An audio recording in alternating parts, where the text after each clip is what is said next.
ఓకేనా. సో ఆయన యొక్క టైటిల్స్ అనమాట. సో ఆయన యొక్క బిరుదులు, చిలకమర్తి లక్ష్మీనరసింహ గారి యొక్క బిరుదులు ఏమన్నాయి చూద్దాం. బిరుదులు, సో చిలకమర్తి లక్ష్మీనరసింహ గారి యొక్క బిరుదులు ఏమన్నాయి చూద్దాము. ఫస్ట్ వచ్చి ఆంధ్ర స్కాట్ అంటారు, సో ఒక కవి అనమాట ఆయన ఒక పేరు. నెక్స్ట్ వచ్చేసి చతుర కవి అంటారు, ఆంధ్రుల అందకవి అంటారు.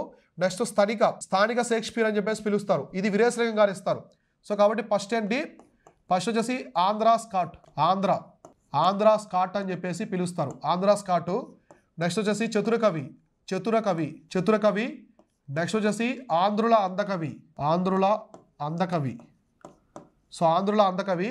నెక్స్ట్ స్థానిక షేక్స్పియర్, అంటే ఈ ప్రాంతానికి చెందిన షేక్స్పియర్ అని చెప్పేసి. షేక్స్పియర్ అంటే చాలా ఫేమస్ కదా ప్రపంచంలోనే, షేక్స్పియర్. స్థానిక షేక్స్పియర్ అని, రీజనల్ షేక్స్పియర్ అని చెప్పేసి అర్థం అనమాట. సో ఇది ఎవరు ఇస్తారంటే ఈ బిరుదు వచ్చేసి కందుకూరి వీరేశలింగం పంతులు గారు. సో కందుకూరి వీరేశలింగం పంతులు గారు ఇస్తారు. సో కందుకూరి వీరేశలింగం పంతులు గారు ఈ స్థానిక షేక్స్పియర్ అని చెప్పేసి ఒక బిరుదు అయితే ఈయనకి ఇస్తారనమాట. ఎందుకంటే షేక్స్పియర్ అయితే ఎంత గొప్పవాడో, వెస్ట్రన్ పాశ్చాత్య సంస్కృతిలో ఆ కవి పరంగా, నావెల్స్ పరంగా ఆయన ఎన్నో రాస్తాడు, చాలా బుక్స్ రాస్తాడు. ఆయన ఎంత గొప్ప వ్యక్తో ఇక్కడ ఆంధ్ర ప్రాంతంలో కూడా చిలకమర్తి లక్ష్మీనరసింహ గారు అంతే గొప్ప వ్యక్తి. సో వాళ్ళకు షేక్స్పియర్ ఎలానో మాకు చిలకమర్తి లక్ష్మీనరసింహ గారు అలానే అని చెప్పేసి ఆ బిరుదు అయితే వీరేశలింగం పంతులు గారు చిలకమర్తి లక్ష్మీనరసింహ గారికి ఇస్తారనమాట. సో అర్థమైందా? ఇవన్నీ కూడా ఏంటంటే చిలకమర్తి లక్ష్మీనరసింహ గారి యొక్క బిరుదులు అనమాట. సో ఆంధ్ర స్కాటు, చతుర కవి, ఆంధ్రుల అందకవి, స్థానిక షేక్స్పియర్, వీరేశలింగం పంతులు గారు ఇచ్చినటువంటి స్థానిక షేక్స్పియర్ అనేవి ఇవి బిరుదులు అనమాట. సో అర్థమైందా? సో నెక్స్ట్ పర్సన్ వచ్చేసి త్రిపురనేని రామస్వామి చౌదరి. త్రిపురనేని రామస్వామి చౌదరి. సో ఈయన గురించి చూద్దాం. సో ఈయన గురించి ఎటువంటి ఉన్నాయో క్లారిటీగా చూద్దాం. నెక్స్ట్ మనము చిలకమర్తి లక్ష్మీనరసింహ గారి గురించి డిస్కస్ చేసుకున్నాం కదా. ఆయన తర్వాత వచ్చినటువంటి పర్సన్ ఎవరంటే, ఆయన తర్వాత మనం డిస్కస్ చేసుకునే పర్సను సంఘ సంస్కర్త త్రిపురనేని రామస్వామి చౌదరి అనమాట. త్రిపురనేని రామస్వామి చౌదరి ఈయన యొక్క ఏతిస్ట్ అనమాట, అంటే నాస్తికుడు, దేవుణ్ణి నమ్మడు. సో నాస్తికుడు, ఈయన ఎవరంటే నాస్తికుడు అనమాట, అంటే దేవుణ్ణి నమ్మడనమాట, దేవుణ్ణి నమ్మనటువంటి నాస్తికుడు. అలాగే కండెమ్డ్ హిందూ రిచువల్స్ అనమాట. సో రిచువల్స్ అంటే మనకి కొన్ని పూజలు పునస్కారాలు అట్లాంటివి ఉంటాయి కదా. సో అవన్నీ హిందూ సంప్రదాయాలన్నింటినీ కూడా వ్యతిరేకిస్తాడు. సో హిందూ సంప్రదాయాలు ఎస్పెషల్లీ ఏముంటాయి, పూజలు ఉంటాయి కదా, పూజలు విగ్రహారాధన కావచ్చు, ఇంకా కొన్ని వ్రతాలు ఇట్లాంటివి ఉంటాయి కదా, కొన్ని ఇట్లాంటి అన్నింటిని కూడా ఈయన వ్యతిరేకిస్తాడు అనమాట, తీవ్రంగా వ్యతిరేకిస్తాడు. సో రిచువల్స్ వీటిని తీవ్రంగా వ్యతిరేకించడం అయితే జరుగుతుందన్నమాట. అంటే పూజలు ఇటువంటివి ఉంటాయి కదా, మంత్రాలు, వీటన్నిటిని కూడా వ్యతిరేకిస్తాడు. తర్వాత కండెమ్డ్ది కర్మ థియరీ. సో కర్మ సిద్ధాంతాన్ని కూడా ఈయన వ్యతిరేకిస్తాడు, కర్మ సిద్ధాంతం. సో పాపాలు పుణ్యాలు ఇట్లాంటి కాన్సెప్ట్ అనేవి ఏమి ఉండవు. సో కర్మ సిద్ధాంతం ఏం చెప్తుంది, కర్మ సిద్ధాంతం ప్రధానంగా పాప పుణ్యాల గురించి చెప్తుంది. అంటే ఒక వ్యక్తి మంచి పనులు చేస్తే అతనికి పుణ్యం వస్తుంది, చెడ్డ పనులు చేస్తే పాపం వస్తుంది. సో ఇతను పోయిన జన్మలో, సో పూర్వ జన్మలో మంచి పనులు చేశారు కాబట్టి ఈ జన్మలో కర్మ అనేది చాలా మంచిగా ఉంది, బాగుంది. లేదు పోయిన జన్మలో చాలా పాపాలు చేశారు కాబట్టి ఆ కర్మ అనేది ఇప్పటికీ ఈ జన్మలో ఇతన్ని వెంటాడుతుందని చెప్పేసి చెప్తూ ఉంటారు కదా. అటువంటి భావనని తీవ్రంగా ఖండిస్తారు.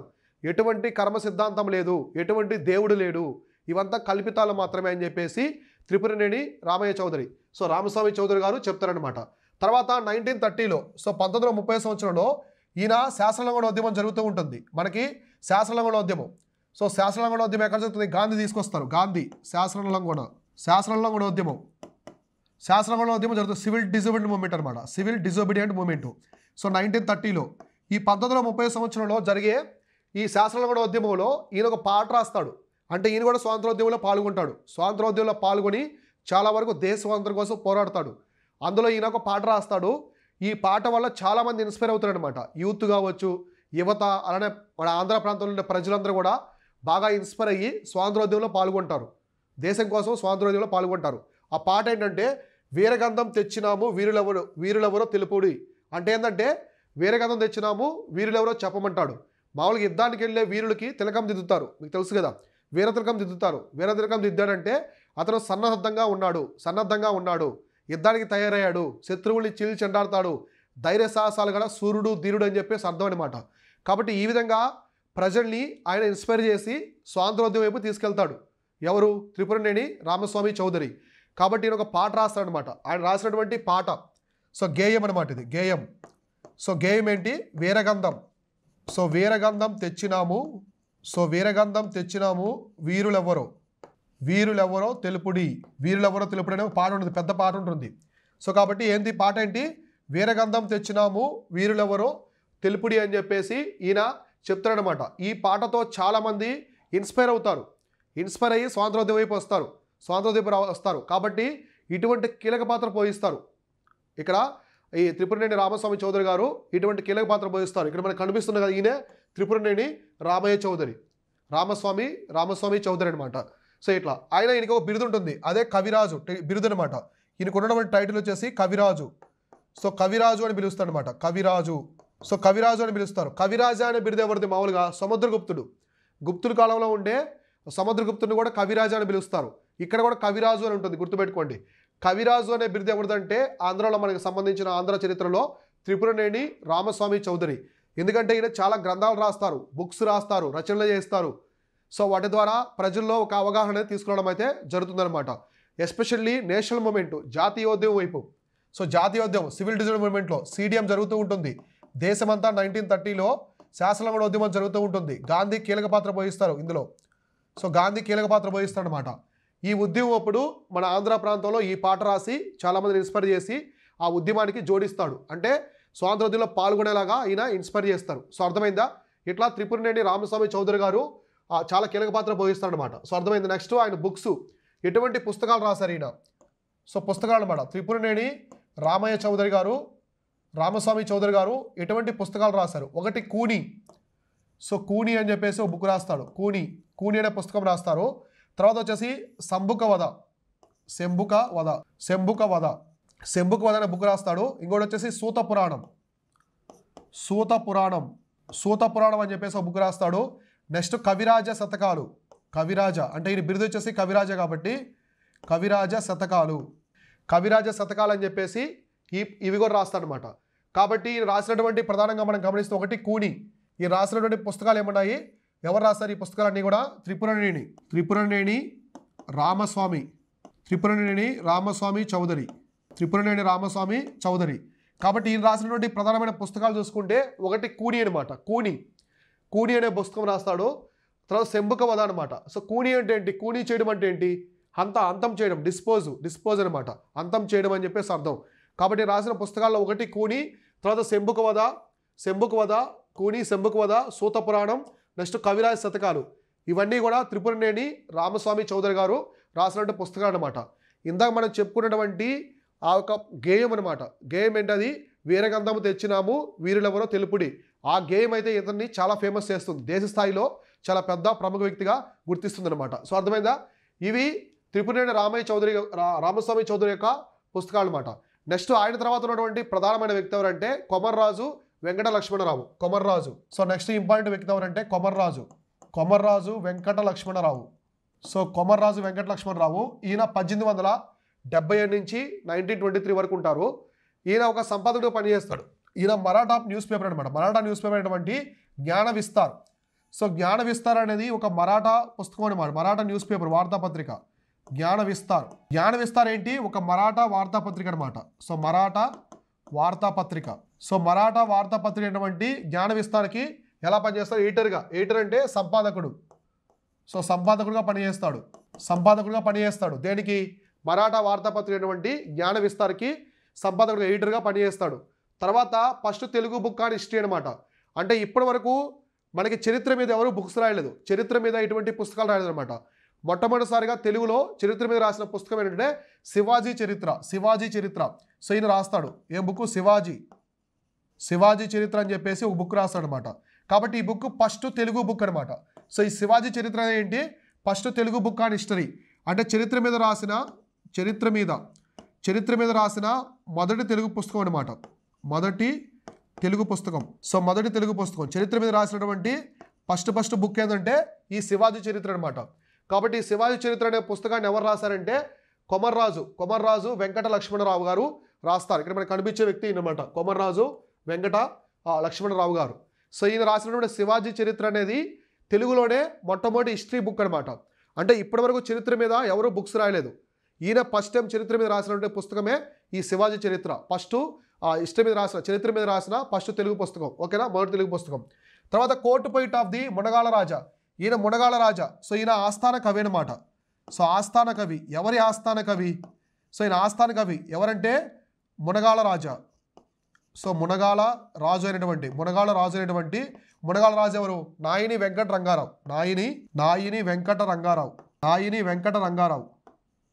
సో నాయిని వెంకటరంగారావు అనేటువంటి నాయిని వెంకటరంగారావు వచ్చేసి మునగాల రాజు అనమాట. మునగాల ప్రాంతానికి సంబంధించిన రాజు, ఆ ప్రాంతాన్ని పరిపాలిస్తున్న రాజు ఆయన. సో ఆయన ఒక ఆస్థాన కవిగా ఉంటాడు. ఎవరు? కొమర్రాజు వెంకట లక్ష్మణరావు. కాబట్టి ఈ శివాజీ చరిత్ర రాసినటువంటి కొమర్రాజు వెంకట లక్ష్మణరావు ఎవరంటే ఎవరి ఆస్థాన కవి అంటే మునగాల రాజు అనమాట. మునగాల రాజు అనేటువంటి నాయిని వెంకట రంగారావు గారి యొక్క ఆస్థానంలో ఈయన కోర్టు పోయిట్ అనమాట. ఆస్థాన కవిగా ఉండేవాడు. ఆస్థానానికి సంబంధించి కొంతమంది కవులు ఉంటారు. ఇప్పుడు తెనాలి రామకృష్ణుడు, అల్లసాని పెద్దన, వీళ్ళంతా కూడా అష్టదిగ్గజాలు అనమాట. అష్టదిగ్గజ కవులు అంటే 8 మంది కవులు శ్రీకృష్ణదేవుల యొక్క ఆస్థానంలో ఉంటారు కదా. సో ఇట్లా ఆస్థాన కవులు ఉంటారు. బాణాభట్టుడు అని చెప్పేసి ఇలా మనం చెప్తూ ఉంటాం కదా. ఇలా ఆస్థాన కవిగా ఈయన మునగాల రాజు యొక్క ఆస్థానంలో ఉండేవాడు అనమాట. ఎవరు? కొమర్రాజు వెంకట లక్ష్మణరావు గారు. తర్వాత ఈయన కొన్ని సొసైటీస్ తీసుకొస్తారు. కొన్ని సొసైటీస్, కొన్ని సమాజాలు తీసుకొస్తారు. కొన్ని సమాజాలు, సంఘాలు, కొన్ని సంఘాలను తీసుకొస్తాడు. ఇంపార్టెంట్ సంఘాలు ఏంటి? ఈయన తీసుకొచ్చినవాడి కొమర్రాజు వెంకట లక్ష్మణరావు గారు తీసుకొచ్చినటువంటి ప్రధానమైనటువంటి సంఘాలు ఏమున్నాయో మనం ఇక్కడ చూద్దాం. సంఘాలు మొట్టమొదటి సంఘం వచ్చేసి శ్రీకృష్ణదేవరాయ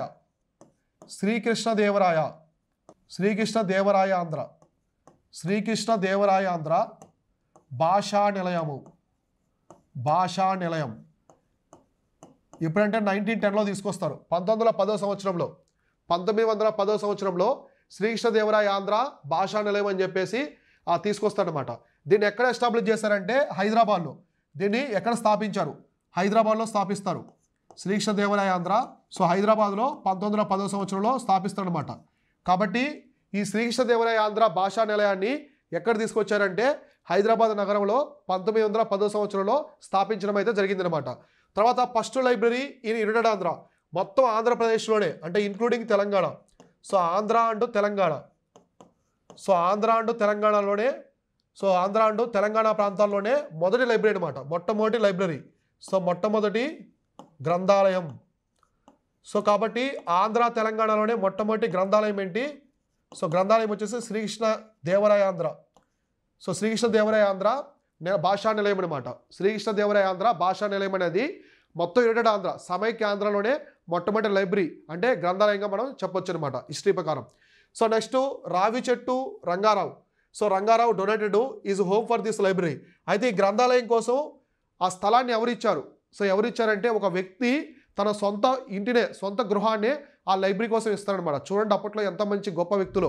హైదరాబాద్ నగరంలో ఉన్నటువంటి సొంత ఇల్లుని ఈ లైబ్రరీ కోసం ఒక ఆయన దానంగా ఇస్తాడు. సో దానంగా డొనేట్ చేస్తాడు. ఆ వ్యక్తి ఎవరంటే రావిచెట్టు రంగారావు గారు. సో రావిచెట్టు రంగారావు అనే వ్యక్తి తన సొంత ఇంటిని ఈ శ్రీకృష్ణదేవరాయ ఆంధ్ర భాషా నిలయం ఈ లైబ్రరీ కోసం దానం చేస్తాడనమాట. తర్వాత కీ పర్సన్ ఇందులో ఉన్నటువంటి ప్రధానమైన వ్యక్తి ఎవరంటే మాడపాటి హనుమంతరావు.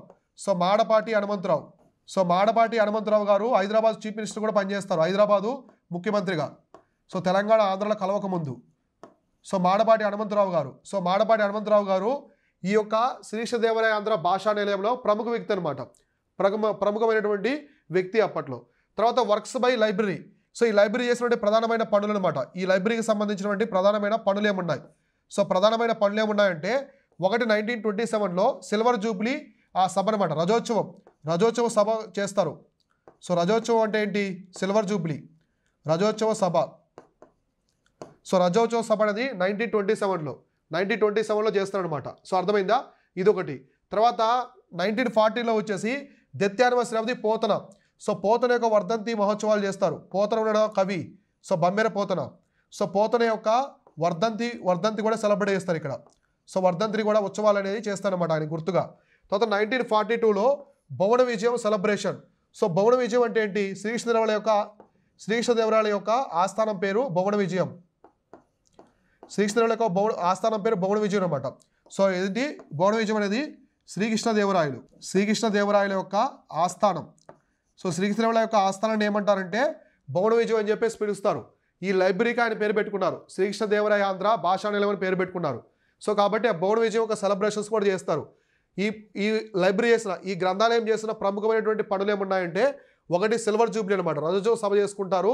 తర్వాత death anniversary of the Potana, so Bammera Potana యొక్క వర్ధంతి మహోత్సవాలు కూడా చేస్తారు ఇక్కడ. ఆయన గుర్తుగా ఆయన జ్ఞాపకం చేసుకుంటూ చేస్తారు.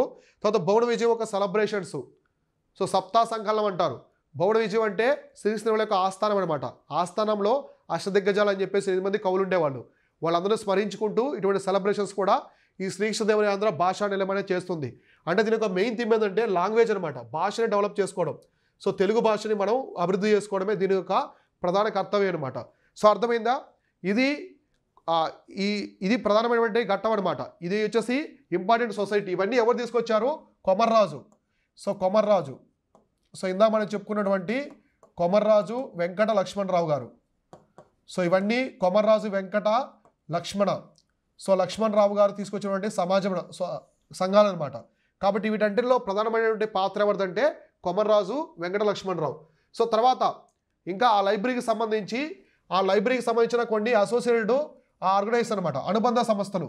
శ్రీకృష్ణదేవరాయ ఆంధ్ర భాషా నిలయంకి సంబంధించినటువంటి అనుబంధ సంస్థలు ఎక్కడ ఉన్నాయి, దానికి సంబంధించిన బ్రాంచెస్ లాగా అనమాట. అనుబంధ సంస్థలు వచ్చేసి ఒకటి ఆంధ్ర బ్రదర్స్ సొసైటీ, ఆంధ్ర సోదర సంఘం, ఆంధ్ర సోదర సంఘం అని చెప్పేసి దాన్ని తీసుకొస్తారు. సో ఇదొకటి. తర్వాత ఆంధ్ర రీసెర్చ్ కౌన్సిల్, ఆంధ్ర పరిశోధన మండలి, ఇలా 2 తీసుకొస్తారనమాట. ఒకటి వచ్చేసి ఏంటి, ఆంధ్ర సోదర సంఘం అనే దాన్ని తీసుకొస్తారు. ఇంకోటి ఆంధ్ర పరిశోధన మండలి అని చెప్పేసి తీసుకొస్తారు. ఈ 2 కూడా ఎక్కడి నుంచి తీసుకొచ్చారంటే ఇక్కడ అనమాట. ఈ యొక్క శ్రీకృష్ణదేవరాయ ఆంధ్ర భాషా నిలయంని ఇన్స్పైర్ చేసుకొని ఇవి తీసుకొస్తారు. వీటన్నిటికీ మూల కారణం ఎవరంటే కొమర్రాజు వెంకట లక్ష్మణరావు గారు. ఓకేనా? తర్వాత కొన్ని లైబ్రరీస్ కూడా ఫామ్ చేస్తారు. ఇంకా ఇవి అనుబంధ సంస్థలు. కొన్ని గ్రంథాలయాలు దాని నుంచి ఇన్స్పైర్ అయ్యి ఫామ్ చేస్తారు. సో శ్రీకృష్ణదేవరాయ ఆంధ్ర ఆ భాషా నిలయంని ఆదర్శంగా తీసుకొని కొన్ని గ్రంథాలయాలు ఏర్పాటు చేస్తారు. అవేంటంటే ఇన్స్పిరేషన్ ఆఫ్ ది కొమర్రాజు అనమాట. సో కొమర్రాజు గారి యొక్క ఇన్స్పిరేషన్. ఇప్పుడు కొమర్రాజు గారి వల్లే, అవునా కదా, కొమర్రాజు గారి వల్లే ఆ శ్రీకృష్ణదేవరాయ ఆంధ్ర ఆ భాషా నిలయం తీసుకొచ్చారు. మొత్తం సమైక్యాంధ్రలోనే, ఏమిటంటే ఆంధ్ర తెలంగాణలోనే మొట్టమొదటి లైబ్రరీ అనమాట అది. సో అర్థమైందా? దాన్ని ఇన్స్పైర్గా తీసుకొని ఇంకొంతమంది లైబ్రరీ తీసుకొస్తారు. అవే ఒకటి 1904లో. సో 1904లో హనుమకొండ. సో హనుమకొండ అంటే వరంగల్ దగ్గర ఉండే హనుమకొండ ప్రాంతంలో. సో 1904లో 1904వ సంవత్సరంలో సో ఇక్కడ వచ్చేసి రాజరాజ నరేంద్ర భాషా నిలయం తీసుకొస్తారు. రాజరాజ నరేంద్ర భాషా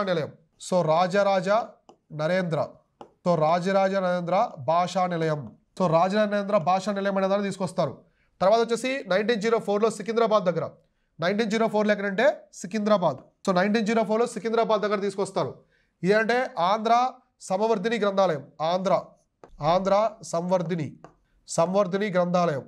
సంవర్ధిని గ్రంథాలయం తీసుకొస్తారు. సో ఆంధ్ర సంవర్ధిని గ్రంథాలయం అని కూడా సికింద్రాబాద్లో తీసుకొస్తారు. సో అయితే ఇక్కడ తీసుకొచ్చిన తర్వాత నిజాముల యొక్క ప్రెజర్ వల్ల దీన్ని మళ్ళీ మద్రాసు షిఫ్ట్ చేస్తారు. సో నిజాంలో ప్రెజర్ చేస్తారు అనమాట. నిజాంలో దాన్ని ఒత్తిడి తీసుకురావడం వల్ల దాన్ని మారుస్తారు. ఇంకో సంస్థ కూడా ఉంటుంది, అది కూడా తర్వాత చెప్తాను. కాబట్టి అర్థమైందా? ఇంతవరకు ఈ యొక్క శ్రీకృష్ణదేవరాయ ఆంధ్ర భాషా నిలయం, మొత్తం ఆంధ్రప్రదేశ్లో ఉన్నటువంటి మొట్టమొదటి లైబ్రరీ అయినటువంటి శ్రీకృష్ణదేవరాయ ఆంధ్ర భాషా నిలయాన్ని ఇన్స్పైర్గా తీసుకొని ఇన్ని సంస్థలు అయితే పుడతాయన్నమాట. ఇవన్నీ పుట్టడానికి ప్రధాన కారణం అయిన వ్యక్తి ఎవరంటే కొమర్రాజు వెంకట లక్ష్మణరావు గారు.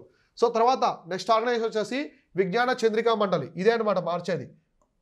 సో ఇందా చెప్పాను కదా, విజ్ఞాన చంద్రికా మండలి. సో నిజాముల యొక్క ప్రెజర్ ఒత్తిడి వల్ల చేంజ్ చేస్తారు దీన్ని. 1906లో చూద్దాం. ఫౌండర్ ఎవరంటే కొమర్రాజు వెంకట లక్ష్మణరావు గారు. So with the help of 3 వ్యక్తుల పేర్లు ఉంటాయి. సో మామూలుగా మనకి కొమర్రాజు గారు ప్రధానమైన వ్యక్తి. ఇవన్నీ స్థాపించింది ఎవరంటే కొమర్రాజు గారి సంస్థలు. ఈయన తీసుకొచ్చినటువంటి సంఘాలు అనమాట. ఇవన్నీ సంఘాలు అనమాట ఈయన తీసుకొచ్చినవి. ఇందులో ఈ యొక్క విజ్ఞాన చంద్రికా మండలిని స్థాపించడానికి ఈయన కొంతమంది హెల్ప్ తీసుకుంటాడు, సహాయం తీసుకుంటాడు. వాళ్ళు ఎవరంటే ఒకరు వచ్చేసి అయ్యదేవర కాళేశ్వరరావు. సో అయ్యదేవర కాళేశ్వరరావు. తర్వాత వచ్చేసి రావిచెట్టు రంగారావు. ఇందాక లైబ్రరీ కోసం తన ఇంటినే దానం చేశారు కదా, ఈయన అనమాట వ్యక్తి రావిచెట్టు రంగారావు గారు.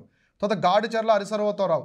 సో దత్త మండలాలకి రాయలసీమ పేరు పెట్టినటువంటి గాడిచెర్ల హరిసర్వోత్తమరావు గారు. వీళ్ళ ముగ్గురు యొక్క సహాయం తీసుకొని ఈ విజ్ఞాన చంద్రికా మండలి, సో విజ్ఞాన చంద్రికా మండలి తీసుకొస్తాడు. ఎవరు తీసుకొస్తారంటే కొమర్రాజు వెంకట లక్ష్మణరావు గారు ఏర్పరుస్తారనమాట. ఏర్పరిచిన తర్వాత దీన్ని ఎక్కడ ఏర్పరుస్తారంటే హైదరాబాద్లో. దీన్ని ఎక్కడ తీసుకొస్తారంటే హైదరాబాద్ నగరంలో తీసుకొస్తారు. సో హైదరాబాదు నగరంలో తీసుకురావడం జరుగుతుంది. అయితే హైదరాబాద్ నగరంలో తీసుకురాగానే నిజాములు చాలా ఒత్తిడి చేస్తారు. 1907లో నిజాములు, సో నిజాం ప్రభుత్వం ఒత్తిడి తీసుకొస్తారన్నమాట. మీరు ఇక్కడ నుంచి ఇమీడియట్గా దీన్ని చేంజ్ చేయండి అని చెప్పేసి వాళ్ళు ప్రెజర్ తీసుకొస్తారు. నిజాం రాజులు ప్రెజర్ తీసుకొస్తారు, ఒత్తిడి. సో దానివల్ల దీన్ని ఏం చేస్తారంటే హైదరాబాద్ నుంచి మద్రాస్కి మారుస్తారు. సో మద్రాస్కి తీసుకుపోతారు. యాక్చువల్గా ఇది చాలా మంచి గొప్ప సంఘం అనమాట. సో నిజాములు దానికి అగైనెస్ట్ కాబట్టి, సో నిజాములు వీళ్ళు అభివృద్ధి చెందిపోతారనే భావనతో నిజాములు దాన్ని ప్రెజర్ చేస్తారు, ఒత్తిడి తీసుకొస్తారు. దాంతో ఈ విజ్ఞాన చంద్రికా మండలిని హైదరాబాద్ నుంచి మద్రాస్కి అయితే షిఫ్ట్ చేస్తారు. సో అర్థమైందా? కాబట్టి విజ్ఞాన చంద్రికా మండలి యొక్క స్థాపన ఎవరు చేశారంటే కొమర్రాజు వెంకట లక్ష్మణరావు గారు. ఆయన ఎవరు సహాయం చేశారంటే ఆయనకి అయ్యదేవర కాళేశ్వరరావు, రావిచెట్టు రంగారావు, గాడిచెర్ల హరిశ్చంద్రరావు గారు ఆయనకి హెల్ప్ చేస్తారు. దీన్ని మొట్టమొదటి ఎక్కడ తీసుకొచ్చారంటే ఫస్ట్ హైదరాబాద్ నగరంలో స్థాపించారు. తర్వాత అక్కడి నుంచి నిజాముల యొక్క ఒత్తిడి వల్ల అక్కడి నుంచి ఎక్కడికో తీసుకెళ్తారు, ఎక్కడికి మద్రాస్కి తీసుకెళ్తారు అనమాట. ఇవన్నీ ఏంటంటే కొన్ని సంఘాలు ప్రజల్లో చైతన్యం కోసము, ఒక అవగాహన కోసం తీసుకొస్తారు. ఇవన్నీ కూడా ప్రజల్లో మూఢనమ్మకాలు పోగొట్టి అలానే వాళ్ళలో మంచి ఎడ్యుకేషన్ వాల్యూస్ పెంచి ఇటువంటి వాటి కోసం, స్వాతంత్రోద్యమం కోసం ఇలా ఇవి తీసుకురావడం అయితే జరుగుతుందన్నమాట. సో అర్థమైందా? ఇది ఒకటి. తర్వాత స్క్రిప్చర్స్, ఆథర్స్ అనమాట. ఇదే టైంలో మనకి కొన్ని రచనలు, సో కొన్ని ఇంపార్టెంట్ రచనలు ఉంటాయన్నమాట. కొన్ని రచనలు ఉంటాయి, ప్రముఖమైన రచనలు ఉంటాయి. అలానే వాటి యొక్క ఆథర్స్ అనమాట. అవి రాసినటువంటి కవులు, రాసినవారు ఎవరు రాశారు? ఆథర్స్. సో రచయితలు అనమాట. సో రచయితలు, సో ఎవరెవరు ఉన్నారు ఇక్కడ వచ్చేసి కవులు, సో రచనలు దాని యొక్క రచయితలు అనమాట. రచయితలు. సో ఎవరున్నారు చూద్దాము. ఇవి చాలా చాలా ఇంపార్టెంట్, ఎక్కువ అడుగుతారు. సో రచయితలు ఫస్ట్ అబ్రహం లింకన్ చరిత్ర. సో అబ్రహం లింకన్ చరిత్ర ఎవరు రాశారంటే గాడిచెర్ల హరిసర్వోత్తమరావు. సో గాడిచెర్ల హరిసర్వోత్తమరావు గారు ఈ అబ్రహం లింకన్ అనే చరిత్ర రాస్తాడు. నెక్స్ట్ జీవశాస్త్రం. నెక్స్ట్ వచ్చేసి జీవశాస్త్రం. సో జీవశాస్త్రం అనే దాన్ని ఎవరు రాస్తారంటే జీవశాస్త్రం అనే దాన్ని ఆచంట లక్ష్మీపతి. సో ఆచంట లక్ష్మీపతి గారు ఈ జీవశాస్త్రం అనే దాన్ని రాస్తారనమాట. రాణి సంయుక్త నెక్స్ట్ రాసేది రాణి సంయుక్త రాసేది ఎవరంటే వేలాల సుబ్బారావు. సో వేలాల సుబ్బారావు గారు రాస్తారనమాట. ఏది ఈ యొక్క రాణి సంయుక్త అనేది. నెక్స్ట్ వచ్చేసి పదార్థ విజ్ఞాన శాస్త్రం. సో ఇవన్నీ తెలుగు వర్డ్స్ అనమాట. ఇలానే అడుగుతారు ఎగ్జామినేషన్లో. సో పదార్థ విజ్ఞాన శాస్త్రం అనే దాన్ని ఎవరు రాస్తారంటే సో మంత్రి ప్రగడ సాంబశివరావు. ఇక్కడ రాస్తాను మంత్రి ప్రగడ సాంబశివరావు. సో మంత్రి ప్రగడ సాంబశివరావు రాస్తారు. నెక్స్ట్ వచ్చేసి రసాయన శాస్త్ర. నెక్స్ట్ వచ్చేసి రసాయన శాస్త్రం. ఈ రసాయన శాస్త్రం అనే దాన్ని ఎవరు రాస్తారంటే రసాయన శాస్త్రం అనే దాన్ని సో దీని వచ్చేసి వేమూరి విశ్వనాథ శర్మ. అంటే ఇందాక మనం చెప్పుకున్నాం కదా విజ్ఞాన చంద్రికా మండలని, దాంట్లో ఉంటారు వీళ్ళంతా కూడా. సో దాని నుంచి వీళ్ళంతా కూడా రాయడం అయితే జరుగుతుంది. దాంట్లో భాగం అనమాట వీళ్ళందరూ కూడా. ఆ విజ్ఞాన చంద్రికా మండలిలో భాగంగా ఇవన్నీ రచిస్తారు. ఓకేనా? తర్వాత వచ్చేసి ఆంధ్రుల చరిత్ర. నెక్స్ట్ వచ్చేసి ఆంధ్రుల చరిత్ర. సో ఆంధ్ర చరిత్ర ఎవరు రాస్తారంటే చిలుకూరి వీరభద్రరావు.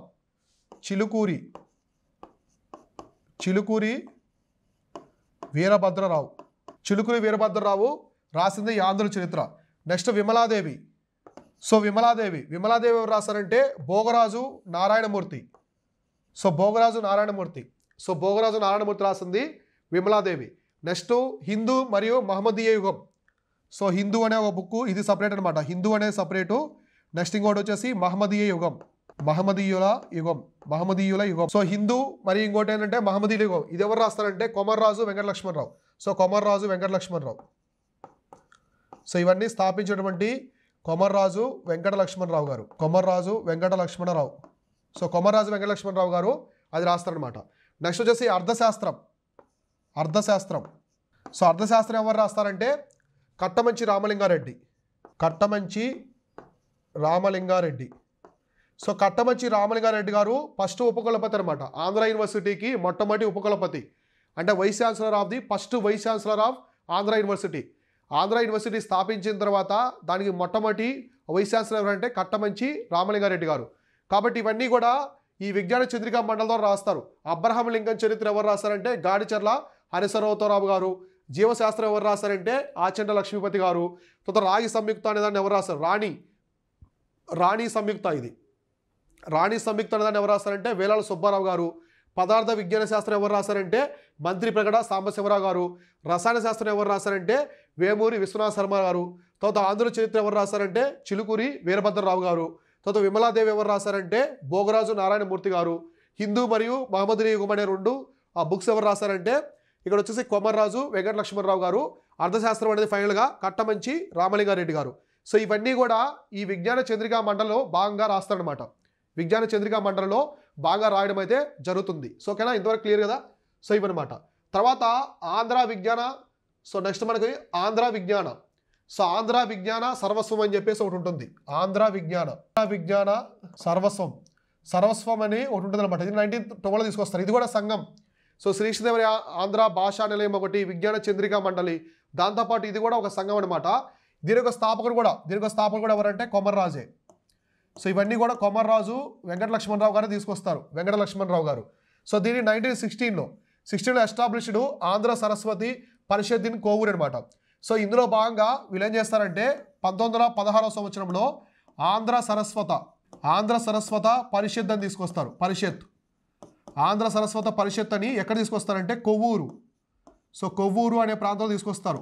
కొవ్వూరు అనే ప్రాంతంలో ఈ ఆంధ్ర సరస్వత పరిషత్ అని చెప్పేసి తీసుకురావడం అనేది జరుగుతుందన్నమాట. ఇది తర్వాత organization help to print Telugu scriptures. So Vavilla Ramaswamy Sastrulu and sons అనమాట. అంటే తెలుగు రచనలు. సో తెలుగు రచనలు ప్రింట్ చేయడానికి. సో తెలుగు రచనలు ప్రింట్ చేసింది ఎవరంటే ఈ టైంలో తెలుగు రచనలు అచ్చువేసేవారు. సో అచ్చువేసిన వారు. ఈ తెలుగు రచనలు అన్నీ కూడా అచ్చువేసిన వారు ఎవరంటే ఒక సంస్థ అనమాట. అదే వావిళ్ళ రామస్వామి. సో వీళ్ళది printing machine. So Vavilla Ramaswamy Sastrulu and sons అనమాట. అండ్ సన్స్ అనే సంస్థ అనే ప్రింటింగ్ మిషన్. ఈ సంస్థ వాళ్ళు ఇందాక మనం చెప్పుకున్నటువంటి తెలుగు రచనలు అన్నీ కూడా ప్రింట్ వేస్తారు, అచ్చు అనేది వేస్తారనమాట. కాబట్టి ఎవరు వేస్తారంటే వావిళ్ళ రామస్వామి శాస్త్రులు అండ్ సన్స్ అనే వాళ్ళు ప్రింట్ వేస్తారు ఇవన్నీ కూడా. సో 1830లో ఇక్కడ చూడండి ఒకటి ఇదే గ్రేట్ అనమాట. గ్రేటీ ప్రీమియర్ అంటారు. గ్రేటీ ప్రీమియర్ అంటే ఇది స్పీడ్ టైపింగ్ అనమాట. స్పీడ్ టైపింగ్ అంటే తెలుగు భాషని తెలుగులో వేగంగా అచ్చువేయడానికి ఉపయోగిస్తారు ఈ మెథడ్ని. సో తెలుగులో వేగంగా అచ్చువేసే పద్ధతి, వేగంగా అచ్చువేసే విధానం. అంటే ప్రింటింగ్ అనేది త్వరగా జరగాలంటే, సో ప్రింటింగ్ అనేది త్వరగా జరగడం కోసం అంటే తెలుగు భాషని ఎక్కువగా త్వరగా ప్రింట్ చేయడం కోసం కొత్త మెథడ్ తీసుకొస్తారు. దాన్ని ఏమంటారంటే గ్రేటీ ప్రీమియర్ అంటారు. ఈ గ్రేటీ ప్రీమియర్ అనేది ఎప్పుడు తీసుకొచ్చారంటే 1830లో తీసుకొస్తారు. సో 1830 సంవత్సరంలో తీసుకొచ్చారు. ఏది గ్రేటీ ప్రీమియర్ అని చెప్పేసి. ఇది స్పీడ్ టైపింగ్ అనేది చేయడం కోసం తీసుకొచ్చారు అనమాట. అంటే గ్రేటీ ప్రీమియర్. సో దాన్ని ఉపయోగించి ఈ వావిళ్ళ రామస్వామి శాస్త్రులు సన్స్ అనే సంస్థ అనేది ఈ తెలుగు స్క్రిప్చర్స్ మొత్తాన్ని కూడా ప్రింట్ చేస్తారు. సో అర్థమైందా? తెలుగు స్క్రిప్చర్స్ మొత్తం కూడా ప్రింట్ చేయడం అయితే జరుగుతుంది. ఓకేనా? సో నెక్స్ట్ వచ్చేసి ఇంపార్టెంట్ పర్సన్ ఎవరంటే కొండా వెంకటప్పయ్య. సో నెక్స్ట్ ఇందులో ఇంపార్టెంట్ పర్సనాలిటీ ఎవరంటే ఇంకా మనకి కొండా వెంకటప్పయ్య. సో కొండా వెంకటప్పయ్య ఈయన గురించి చాలా వస్తుంది. ఈయన జాతీయోద్యమంలో పాల్గొంటారు. అంటే జాతీయోద్యమం అంటే స్వాతంత్రోద్యమంలో పాల్గొన్న వ్యక్తి అనమాట. జాతీయోద్యమంలో పాల్గొంటాడు ఆంధ్ర తరపున. ఈయన క్యాస్ట్ యొక్క డిస్క్రిమినేషన్ తీవ్రంగా ఖండిస్తాడు. కుల వివక్షతని తీవ్రంగా ఖండిస్తాడు అనమాట. తీవ్రంగా ఖండిస్తాడు. సో సమాజంలో ఎటువంటి కుల వివక్షత అనేది ఉండకూడదు. ప్రజలందరూ సమానమే, అన్ని కులాలు సమానమే. కులాలనే ఉన్నాయి కానీ ఏ కులం పెద్దది కాదు, ఏ కులం చిన్నది కాదు. ఒక కులం అనేది ఇంకో కులం వైపు వివక్షత అనేది చూపించకూడదని చెప్పేసి సమానత్వం ఉండాలి, కుల సమానత్వం ఉండాలని చెప్పేసి చెప్తాడు కొండా వెంకటప్పయ్య గారు. తర్వాత ఈయన 1930 సంవత్సరంలో ఫస్ట్ డిక్టేటరీని ఆంధ్ర డ్యూరింగ్. సో ఆంధ్ర నియంత అనమాట. ఈయన మొట్టమొదటి ఆంధ్ర నియంత.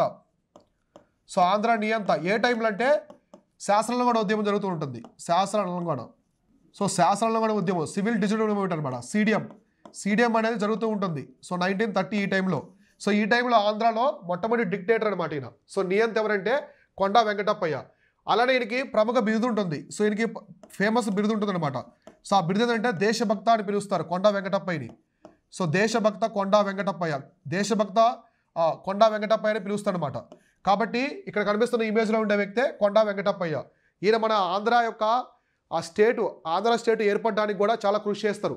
ప్రత్యేకంగా ఆంధ్ర రాష్ట్రం అనేది ఏర్పడడానికి కూడా చాలా కృషి చేస్తారు అనమాట. ఆయనకు బిరుదు ఏంటంటే దేశభక్త. సో ఈయన కొన్ని బుక్స్ రాస్తాడు, ఇంపార్టెంట్ పుస్తకాలు కొన్ని ఉంటాయి ఈయనకి సంబంధించి.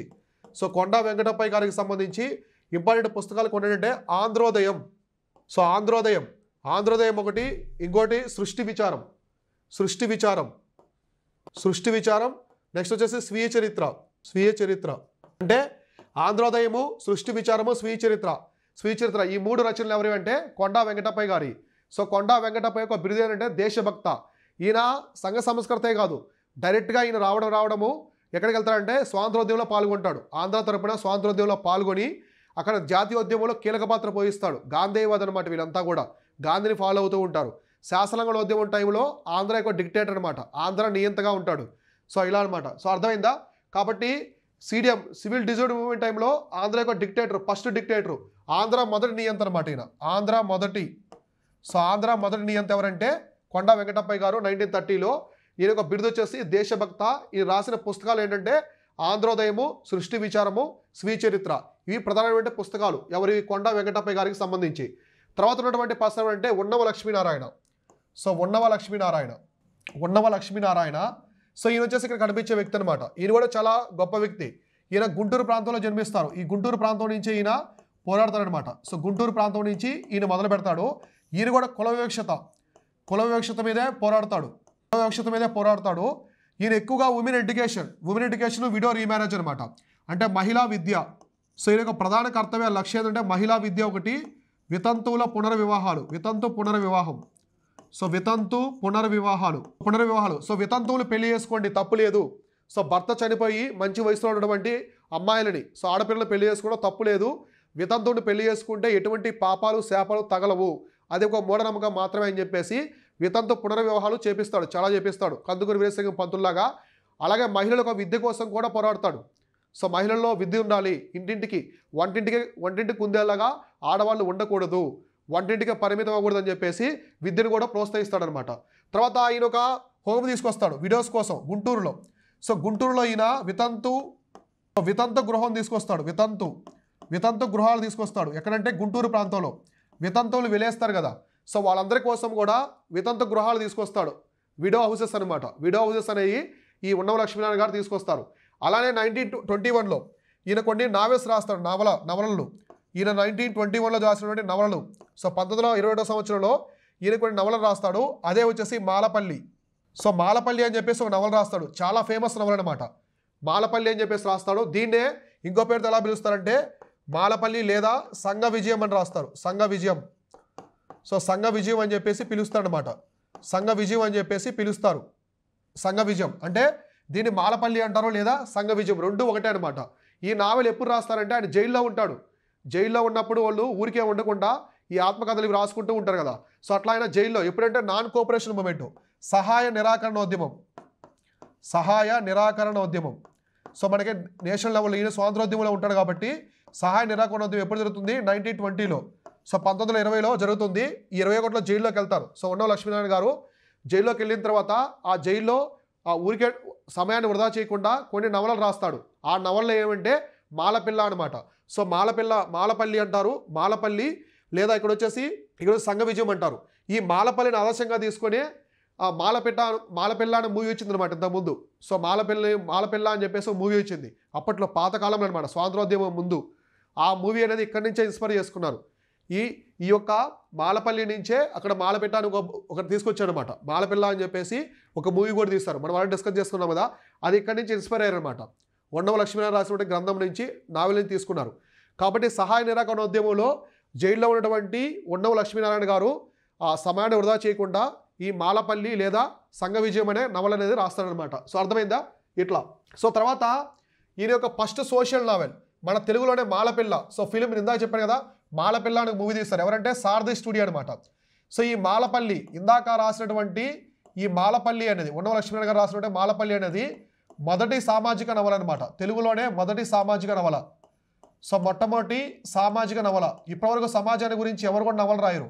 సో ఇది మొట్టమొదటి సోషల్ నావెల్. దీని నుంచి ఇన్స్పైర్ అయిన సినిమా వచ్చేసి మాలపిల్ల. సో మాలపిల్ల అనే మూవీ ఎవరు తీస్తారంటే సారథి స్టూడియో వాళ్ళు. సో అప్పట్లో మన తెలుగు వాళ్ళ యొక్క సారథి స్టూడియో అనమాట. ఈ సారథి స్టూడియో వాళ్ళు ఈ నావెల్ నుంచి మాలపల్లి అనే నవల నుంచి మాలపిల్ల అనే ఒక సినిమా అయితే తీస్తారనమాట. ఓకేనా.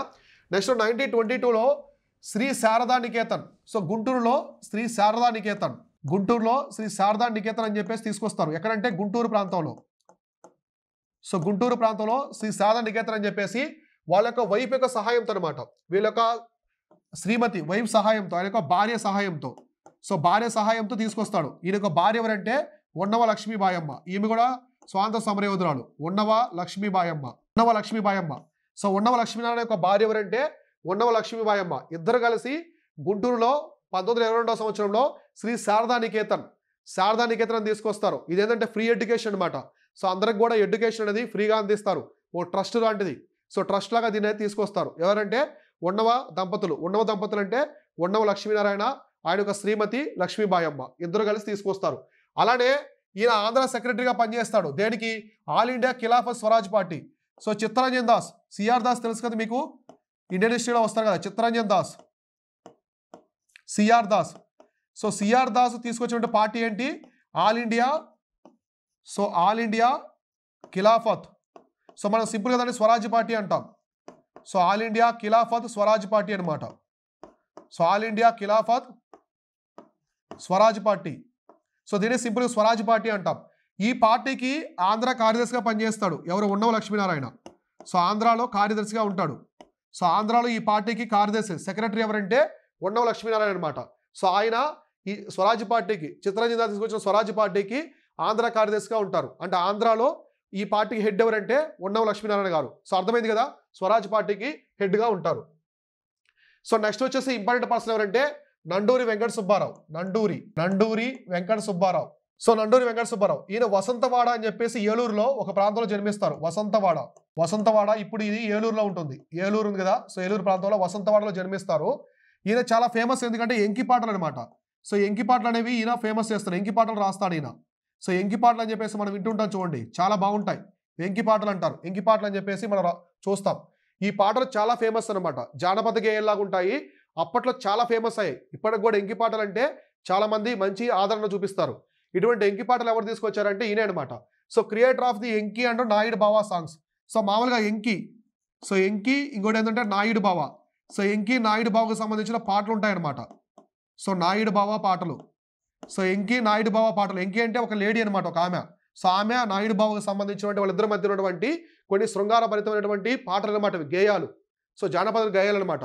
వాటిని ఎవరు తీసుకొచ్చారంటే నండూరి వెంకట సుబ్బారావు గారు తీసుకొచ్చారు. సో ఈ వెంకి అనే పాత్రని, వెంకి కాదు ఎంకి అనే పాత్రని, సో ఎంకి అంటాం కదా, ఎంకి పాటలు. సో ఎంకి పాటలు ఎవరు తీసుకొచ్చారంటే నండూరి వెంకట సుబ్బారావు గారు తీసుకొస్తారు. సో అలానే painter of the Venky songs. ఈ ఎంకి పాటలకి ఎవరు చిత్రలేఖనం చేస్తారు? బొమ్మలు వేయాలి కదా. ఎంకి అంటే లేడీ బొమ్మ అటువంటి వేయాలి కదా. ఎంకి పాటలకి బొమ్మలు ఎవరు వేస్తారంటే అడవి బాపురాజు. మనం ఆల్రెడీ చెప్పుకున్నాం వీని గురించి. అడవి బాపురాజు సముద్రగుప్తుడు తిక్కన బొమ్మ వేస్తాడని చెప్పేసి. సో అడవి బాపురాజు బొమ్మలు వేస్తాడనమాట. ఈయన చిత్రకారుడు. సో అడవి బాపురాజు ఆంధ్రాలో చాలా ఫేమస్ చిత్రకారుడు. ఈయన వేసిన బొమ్మలు ఏంటంటే గుప్తుల్లో గొప్పలైనటువంటి సముద్రగుప్తుడు బొమ్మ వేస్తాడు. అలానే తిక్కన యొక్క బొమ్మ కూడా వేస్తాడు. తిక్కన యొక్క బొమ్మ, సముద్రగుప్తుడి యొక్క బొమ్మ వేసినటువంటి వ్యక్తే అడవి బాపురాజు. అడవి బాపురాజే ఈ యొక్క ఎంకి పాటలకి ఎంకి బొమ్మలనే వేస్తాడనమాట. అంటే సాంగ్స్కి తగ్గట్టుగా బొమ్మలు వేస్తాడు. అలాగే ఈ ఎంకి పాటల్ని ట్రాన్స్లేట్ చేసింది ఇంగ్లీష్లో ఎవరంటే ఎం చలపతిరావు గారు. సో ఎం చలపతిరావు గారు వచ్చేసి ఈ ఎంకి పాటల్ని, వచ్చేసి ఇంగ్లీష్లోకి ట్రాన్స్లేట్ చేస్తారు. మన ఆంధ్రాలో ఎంకి పాటలు అనేవి చాలా చాలా ఫేమస్ అనమాట. ఎంకి పాటలు సృష్టించింది ఎవరంటే ఈ యొక్క నండూరి వెంకట సుబ్బారావు గారు. ఈ ఎంకి పాటలకి చిత్రలేఖనం అంటే బొమ్మలు వేసింది ఎవరంటే అడవి బాపురాజు. దాన్ని ఇంగ్లీష్లోకి ట్రాన్స్లేట్ చేసింది ఎవరంటే ఎం చలపతిరావు గారు చేస్తారనమాట. సో కాబట్టి ఎంకి పాటలు అప్పట్లో చాలా ఫేమస్ అనమాట. ఇవన్నీ కూడా మనకి కందుకూరి వీరేశలింగం తర్వాత వచ్చినటువంటి యుగం అనమాట ఇదంతా కూడా. ఓకేనా. సో దీంతో మనకి కందుకూరి వీరేశలింగం తర్వాత యుగంలో ఉన్నటువంటి ప్రముఖ వ్యక్తులు, సంఘటనలు, ఎటువంటి సంస్థలు ఉన్నాయి, ఎటువంటి వార్తాపత్రికలు ఉన్నాయి, ఇవన్నీ కూడా మనం చాలా క్లుప్తంగా క్లియర్ కట్గా మనం డిస్కస్ చేసుకున్నాం. అర్థమైందా? సో కాబట్టి నెక్స్ట్ క్లాస్లో రిమైనింగ్ ఆంధ్రాలో ఎటువంటి ఉద్యమాలు మొదలయ్యాయి, సో ఆంధ్రాలో ఎటువంటి ఉద్యమాలు మొదలయ్యాయి, దళిత మూమెంట్స్, సో స్వాతంత్రోద్యమంలో ఆంధ్ర యొక్క రోల్ ఏంటి, ఎటువంటి నాయకులు పాల్గొన్నారు, అవన్నీ తర్వాత క్లాస్లో మనం క్లారిటీగా డిస్కస్ చేసుకుందాం. Thank you so much.